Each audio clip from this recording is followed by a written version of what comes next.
पंचायत चुनाव की अधिसूचना आज जारी होगी। ग्राम पंचायत और ग्राम कचहरी के चुनाव की अधिसूचना मंगलवार को जारी होगी। इसके साथ ही पंचायत चुनाव वाले क्षेत्रों में आचार संहिता लागू हो जाएगी। पंचायत चुनाव की तिथि पर राज्य कैबिनेट ने 17 अगस्त को ही सहमति दे दी है। 11 चरणों में चुनाव होने हैं। इसके पहले का चुनाव 24 सितंबर को है। पहले चरण का चुनाव 24 सितंबर को है और अंतिम चरण का चुनाव 12 दिसंबर को होना है। वहीं आपको बता दें कि अक्टूबर में पीक पर होगी तीसरी लहर। एक खबर निकल के आ रही है आपको कोरोना की जो लहर है। जय हिंद, नमस्कार। आप देख रहे हैं संयुक्त संवाद लाइव। ऐसे ही वीडियो पाने के लिए चैनल को सब्सक्राइब करके बेल आइकन दबाना न भूलें। तो आइए जानते हैं आज की सबसे बड़ी खबर क्या है। कोरोना की जो तीसरी लहर है उसको लेकर के गृह मंत्रालय ने अधिसूचना जारी कर दी है। पैनल में प्रधानमंत्री कार्यालय को चेतावनी जारी कर दी गई है। National institute of disaster management के तहत बनाई गई कमेटी ने अक्टूबर में संक्रमण पीक पर पहुंचने की चेतावनी दी है। कमेटी ने इसका बच्चों पर सबसे बुरा असर पड़ने की बात कही है और अभी से तैयार रहने की जरूरत है। उन्होंने अलर्ट कर दिया है। वहीं इंस्पेक्शन की आड़ में कुछ और करने वाले अधिकारी को सख्त हिदायत दी गई है। आपको बता दें कि राज्य के स्कूलों में निरीक्षण का नाम पर कुछ और काम करने वाले निरीक्षी अधिकारियों पर कार्रवाई होगी। इसके साथ ही निरीक्षण कार्य में कोताही बरतने वाले अधिकारियों की कार्रवाई के दायरे में आएंगे। यह चेतावनी निरीक्षी पदाधिकारी के लिए प्राथमिक शिक्षा निदेशक अमरेंद्र कुमार सिंह द्वारा उस आदेश में भी दी गई है, जिसमें जिला शिक्षा अधिकारी को प्राथमिक एवं मध्य विद्यालय का निरीक्षण एवं शिक्षण कार्य करने की मॉनिटरिंग करने का आदेश दिया गया है। राज्य में प्राथमिक एवं मध्य विद्यालय की संख्या करीब 72,000 है। इसमें तकरीबन 73,000 प्राथमिक विद्यालय हैं, बाकी 29,000 मध्य विद्यालय हैं। प्राथमिक शिक्षा निदेशक अमरेंद्र कुमार सिंह ने अपने उस आदेश में 2 टूक कहा है कि निरीक्षण कार्य में शिथिलता बरतने से संबंध में किसी भी तरह की प्रतिकूल सूचनाएं संबंधित क्षेत्रीय शिक्षा उप निदेशक या जिला शिक्षा पदाधिकारी द्वारा प्राथमिक शिक्षा निदेशक को प्रतिवेदित किए जाने की स्थिति में संबंधित निरीक्षी पदाधिकारी के विरुद्ध यथोचित अनुचित कार्रवाई करने की अनुशंसा सक्षम पदाधिकार को करने की बाध्यता होगी। आपको बता दें कि पटना से खबर निकल कर आ रही है, बिना किसी सूचना के विद्यालय से गायब एक और शिक्षक का वेतन रोका गया है। मामला अनुग्रह नारायण सर्वोदय उच्च विद्यालय उसका कहा है। विद्यालय की एक सहायक शिक्षिका सोमवार को अनधिकृत रूप से अनुपस्थित पाई गई। जिला शिक्षा पदाधिकारी ने संबंधित शिक्षिका का जो बिना किसी छुट्टी लिए हुए अनुपस्थित वाले दिन का वेतन स्थगित करने का आदेश दिया है। इसके साथ ही संबंधित शिक्षिका को कारण बताओ नोटिस जारी किया गया है, जिसका जवाब उन्हें प्रधानाध्यापक के माध्यम से 27 अगस्त तक जिला शिक्षा पदाधिकारी को देना है।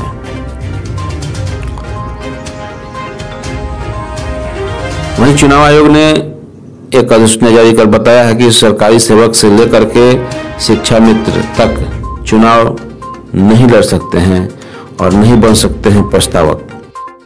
वहीं इंटर में एडमिशन की अंतिम तिथि आज ही है। बिहार विद्यालय परीक्षा समिति द्वारा घोषित प्रथम मेधा सूची के आधार पर 24 अगस्त यानी कि मंगलवार को इंटर में नामांकन की अवधि समाप्त हो जाएगी। हालांकि राजधानी के अधिकांश स्कूल में अभी तक इंटर में 50% छात्र छात्राओं का नामांकन नहीं हो पाया है। मंगलवार को काफ़ी संख्या में छात्रों का नामांकन होने की उम्मीद है। वहीं एक और बड़ी खबर निकल के आ रही है, 30,020 शिक्षकों की बहाली को लेकर कड़ी निगरानी की जाएगी। प्राइमरी टीचर की नियोजन प्रक्रिया में लिया सबक और शिक्षा विभाग ने प्रमंडल स्तर पर बनाई 5 अधिकारियों की टीम। राज्य में 94,000 प्राथमिक विद्यालय के पद पर एक दूसरे चरण की काउंसिलिंग में जितने अभ्यर्थियों का चयन हुआ है उसका पूरा ब्यौरा शुक्रवार से पहले शिक्षा विभाग के पोर्टल पर अपलोड करना अनिवार्य है। शिक्षा विभाग के अपर मुख्य सचिव संजय कुमार ने सोमवार को बताया कि निर्धारित समय सीमा में जो जिला शिक्षा अधिकारी चयनित शिक्षक अभ्यर्थियों का ब्यौरा पोर्टल पर अपलोड नहीं करेंगे उनके विरुद्ध अनुशासनिक कार्रवाई होगी। इस ब्यौरे में चयनित अभ्यर्थियों के जो प्रमाण पत्र हैं जिसके आधार पर चयन किया गया है, इसमें मैट्रिक, इंटर, स्नातक का अंक पत्र, प्रमाण पत्र, प्रशिक्षण का अंक पत्र, प्रमाण पत्र, टीटी का अंक पत्र, आरक्षित कोटि के चयनित अभ्यर्थियों के जाति प्रमाण पत्र, आवासीय प्रमाण पत्र, पिछड़ी जाति व अत्यंत पिछड़ी जाति के चयनित अभ्यर्थियों के लिए आय प्रमाण पत्र, स्वतंत्रता सेनानी के उत्तराधिकारी के प्रमाण पत्र जिन पर लागू हो वे सभी सर्टिफिकेट अपलोड पोर्टल पर करना है। राज्य में लागू अनलॉक 5 की समय सीमा बुधवार को समाप्त हो रही है। अनलॉक को लेकर के आने वाले नए आदेश में छूट का दायरा और बढ़ाया जाएगा। धार्मिक स्थलों को भी खोलने की अनुमति दी जा सकती है। रात्रि कर्फ्यू में भी छूट मिलने की संभावना है। पार्क को खोलने का समय भी बढ़ाया जा सकता है। 1-2 दिनों में इसकी औपचारिक घोषणा कर दी जाएगी। कोरोना के लगातार कम हो रहे मामले को देखते हुए अधिक रियायत मिलने की पूरी संभावना है। मालूम हो कि 7 अगस्त से अनलॉक 5 लागू हुआ है जो 25 अगस्त तक प्रभावी है। तो 25 अगस्त के बाद इसमें फैसला। अनलॉक 6 में 26 अगस्त से इसमें फायदे मिलने की संभावना है। हो सकता है कि इसमें धार्मिक स्थल खोल दिए जाएं। वहीं दिल्ली में नामांकन की संशोधित शेड्यूल जारी कर दी गई है। राज्य के सरकारी शिक्षण प्रशिक्षण संस्थानों में सत्र 2021-23 के डीएलएड पाठ्यक्रम में नामांकन के लिए संशोधित शेड्यूल जारी कर दिया गया है। इसके मुताबिक 10 सितंबर तक आवेदन करने की अंतिम तिथि है। 18 सितंबर तक मेगा सूची तैयार की जाएगी और 22 सितंबर को मेगा सूची का प्रकाशन होगा। शेड्यूल के अनुसार 29 सितंबर तक मेगा सूची पर आपत्ति ली जाएगी। 6 अक्टूबर तक आपत्तियों का निराकरण होगा। 3 नवंबर तक पहली मेगा सूची के आधार पर चयनित अभ्यर्थियों का डीएलएड पाठ्यक्रम में नामांकन लिया जाएगा। 5 नवंबर को कक्षाएं आरंभ होगी। वहीं पाटलिपुत्र विश्वविद्यालय में स्नातक प्रथम वर्ष में नामांकन के लिए पहली में सूची को कट ऑफ जारी कर दिया गया है। पहली सूची में 82,557 छात्र छात्राओं का नामांकन विश्वविद्यालय से संबद्ध एवं अंगीभूत कॉलेजों में होगा।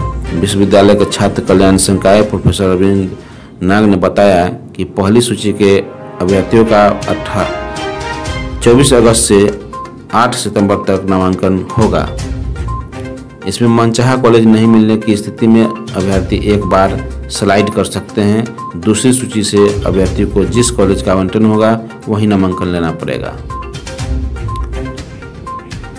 वहीं पुस्तकालयाध्यक्षों की बहाली के लिए बन रही है नियमावली। राज्य के 893 उच्च माध्यमिक विद्यालयों और 300 अंगीभूत कॉलेजों में पुस्तकालयाध्यक्षों को की जो नियुक्ति है उसके लिए नियुक्ति आयोग से होगी। इसके लिए पात्रता परीक्षा आयोजित होगी। शिक्षा विभाग नियमावली तैयार कर रहा है। पुस्तकालयाध्यक्षों की आवश्यकता का आकलन करते हुए पात्रता परीक्षा के आयोजन का निर्णय लिया जाएगा। अभी तक कॉलेजों में सहायक पुस्तकालयाध्यक्ष सहायक के पद पर विश्वविद्यालय नियुक्तियां करते थे। नियुक्ति में पारदर्शिता लाने के लिए अब कर्मचारी चयन आयोग को यह जिम्मेदारी दी गई है। शिक्षा विभाग के अपर मुख्य सचिव संजय कुमार ने बताया कि राज्य के उच्च माध्यमिक विद्यालयों एवं अंगीभूत विद्यालयों में पुस्तकालयाध्यक्षों की आवश्यकता का आकलन करते हुए पात्रता परीक्षा के आयोजन का निर्णय लिया गया है। अभी तक अंगीभूत महाविद्यालय में सहायक पुस्तकालयाध्यक्ष सहायक का पद विश्वविद्यालय नियुक्तियां करते थे। अब कर्मचारी चयन आयोग को यह जिम्मेदारी दी गई है।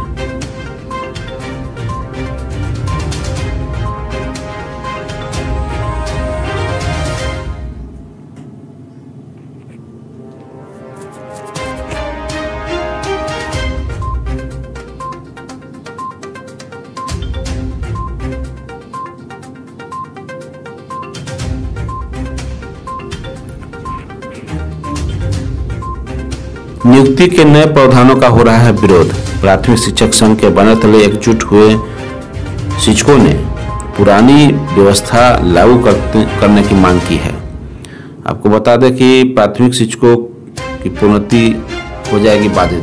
बिहार राज्य प्राथमिक विद्यालय प्रधान शिक्षक नियुक्ति नियमावली 2021 में जो प्रावधान है उसके अनुसार वर्तमान में कार्यरत प्रारंभिक शिक्षकों के पदोन्नति वाले सारे प्रावधान पूरी तरह से बाधित हो जाएंगे एवं कार्यरत शिक्षक प्रोन्नति के आधार पर प्रधान शिक्षक कभी भी बन ही नहीं सकते हैं, जो कि नियमित एवं नियोजित दोनों प्रकार के शिक्षकों के लिए पूर्व में बनाए गए नियुक्ति एवं नियोजन नियमावली के अनुसार शिक्षकों को प्रदत्त अधिकारों का घोर हनन है एवं उनके अधिकारों के विरुद्ध सरकार द्वारा खुले तौर पर किया गया कुठाराघात है। तो आपको बता दें कि बिहार राज्य प्राथमिक शिक्षक संघ के अध्यक्ष ठाकुर प्रसाद यादव व प्रधान सचिव जयप्रकाश चौधरी ने राज्य सरकार द्वारा प्रारंभिक विद्यालयों के लिए प्रधान शिक्षक का पद सृजित किए जाने का स्वागत किया है। कहा है कि यह बिहार राज्य प्राथमिक शिक्षक संघ की बहुत पुरानी मांग है, लेकिन इसकी नियमावली बिहार राज्य की एकीकृत प्राथमिक विद्यालय प्रधान शिक्षक नियुक्ति नियमावली, अनुशासनिक कार्रवाई और सेवाशर्त नियमावली 2021 में दिए गए नियुक्ति प्रावधानों का जो प्रावधान है उसका हम लोग जोरदार विरोध करते हैं। पूर्व से व्यवस्था है कि प्रधानाध्यापक के पद पर 50% पूर्व से कार्यरत शिक्षकों की वरीयता के आधार पर पदोन्नति देकर पदस्थापित किया जाता रहा है और 50% सीधी बहाली के बाद नई नियुक्ति से पद को भरे जाने का प्रावधान रहा है। लेकिन आज तक सीधी नियुक्ति से एक भी पद प्रधानाध्यापक की नियुक्ति नहीं हुई है, लेकिन पदोन्नति के आधार पर ही प्रधानाध्यापक का पद को भरा जाता रहा है।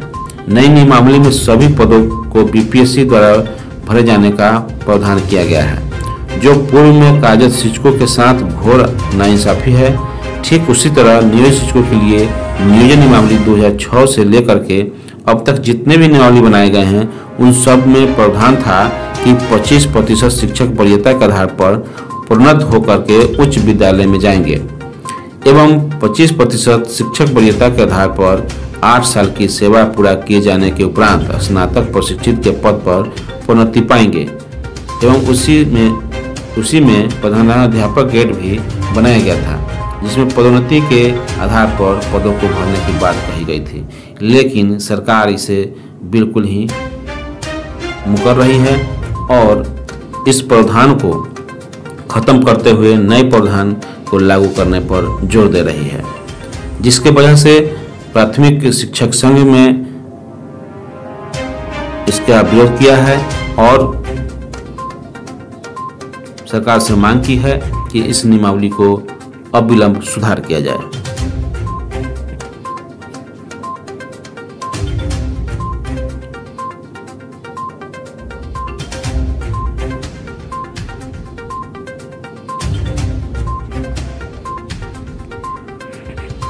वहीं आपको बता दें कि पंचायत चुनाव को लेकर के अधिसूचना आज जारी हो जाएगी। कल से शुरू होगा नामांकन। पंचायत चुनाव की अधिसूचना मंगलवार को जारी हो जाएगी। इसके साथ ही राज्य में आदर्श संहिता लागू हो जाएगी। साथ ही बुधवार से प्रत्याशियों का नामांकन दाखिल करने का सिलसिला शुरू हो जाएगा। प्रत्याशियों को नामांकन पत्र दाखिल करने के लिए 7 दिनों का अधिकतम समय मिलेगा। आयोग के नामांकन पत्र दाखिल करने, नामांकन पत्रों की जांच करने और नाम वापसी करने के लिए प्रत्याशियों को निर्धारित कर दिया गया है। मुखिया, सरपंच, वार्ड पार्षद सदस्य, पंच समिति सदस्य और जिला परिषद सदस्य के प्रत्याशियों को सुबह 10 बजे से शाम 4 बजे तक नामांकन करने की सुविधा दी जाएगी। इधर पंचायती राज मंत्री समाज चौधरी ने कहा कि पहले चरण में जिन जिलों में बाढ़ नहीं है उन जिलों को इस चुनाव में प्राथमिकता दी जाएगी। राज्य निर्वाचन आयोग ने जिले को नामांकन पत्र को लेकर के जारी निर्देश में स्पष्ट किया है कि सूचना प्रकाशन के अगले दिन से 7वें दिन तक नामांकन पत्र दाखिल किया जाएगा। यदि अंतिम दिन सार्वजनिक अवकाश हो तो उसके अगले दिन 1 तक नामांकन पत्र दाखिल किया जाएगा।